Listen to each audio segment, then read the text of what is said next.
1066. Well, old King Harold took one in the eye, and Willy the Conker took the crown as his prize. You see, old King stood there on uneven ground, as Eddie Confessor had left no heirs to be found. Now Willy the Conker had laid claim to the throne, and Harold, then scared, had agreed to go along. But deep in his mind a plot sneaked across, to claim rule Brittania, with him as the boss. You see, the Dark Ages had been tough, with no light to lead from high above. Since the Romans had gone, life had been no fun, with tribes and Vikings pillaging, raping and stuff. Then came the kings, who wanted gold rings and bling, for they say it made the country happy, and it made the birds sing. And we made do with wooden cups and carts and gates, I swear even so, of wood where the horses made.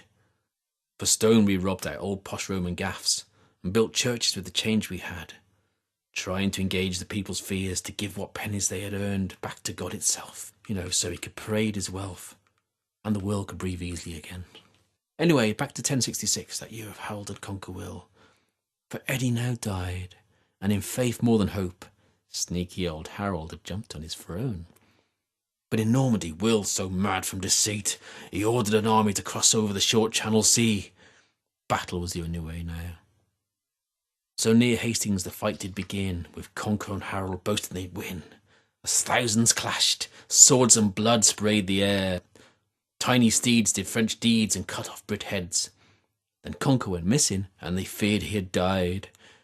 But then he lifted his visor and waved, and he smiled. His men battled harder, and the Anglo-Saxons fell more. This truly seemed over, said Harold forlorn. But to make his day worse, he gazed to the skies for divine intervention to guide him inside. But as he lifted his visor, his timing was bad, and an arrow tore into his eyeball to the back of his head. The battle now over, surrender is nigh, and the Normans and Conker had won back their right. The centuries now passed, but Bio Tapo remained, to forever tell explain y Trebon, this conquering